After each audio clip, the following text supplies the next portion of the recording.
Never Say Never by Natasha Jonigan, Chapter 25.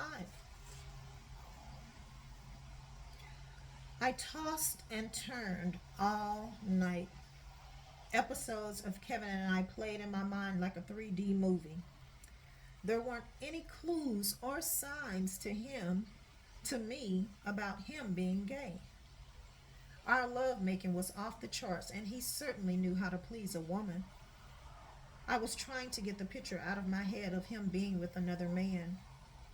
Atlanta was known for down low men, but he was from Texas, right outside of Houston. Why would he lead me on? Maybe this was my sign to really give Ron a chance. I was also worried about that situation. Would we both be exposed? Was my picture next to be displayed all over the news? Going back to Kevin, my mind wouldn't let it go. We were always careful using condoms each time we had sex. There was one incident when the condom stayed inside of me and Kevin had to use his index finger to pull it out. That disturbed me. HIV, AIDS rang in my head. I had to get tested now. I felt bold enough to call him right then at 2:13 a.m. I couldn't sleep, so why should he? Jumping out of bed, I went to the kitchen to make some hot tea. Staring into space, I got sick to my stomach at all the thought of me sleeping with a gay man, and I enjoyed it all. How should I handle this? I thought, tapping my nails on the counter, waiting for the teapot to whistle. Slicing a lemon in half, I added it to the steaming cup of water along with the tea bag. My cell phone was charging on the kitchen bar. The red light was blinking. Blowing in the coffee cup before I took a sip, I reached for my cell. Hey, babe, Kevin said with sleep in his voice. Can we talk? I said with a slight attitude. I have 2 more hours before it's time for me to get to for before it's time for me to get up. Can it wait? Kevin, are you gay? The words just escaped my lips without thinking. What the hell are you talking about? Why would you ask me something like that? He said, now with bass in his voice. Kevin, I really like you, but I don't want to get hurt. Look, Asia, I care about you too. I want us to be together. Why do you think I came to the airport? I don't have to chase women.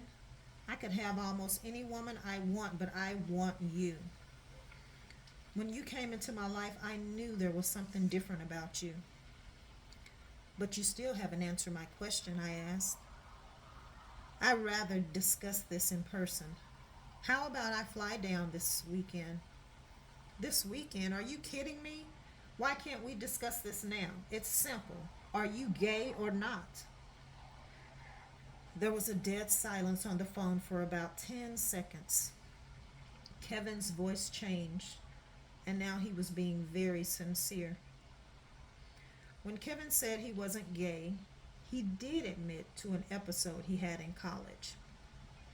He explained to me, he explained it to me as a threesome. Back in college, a friend and his girlfriend invited Kevin to join them for an evening out. The evening led up to all of them in bed.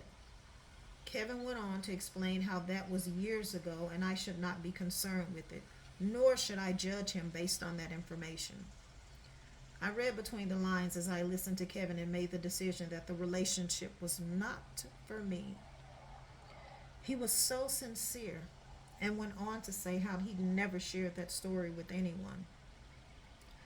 Being sympathetic, I understood, but I also told him I wasn't comfortable with our relationship. I could hear in his voice he was disappointed. Kevin made me promise not to share his story with anyone. He was also curious about who told me. Without hesitation, I told him my cousin Daryl, who is out the closet gay.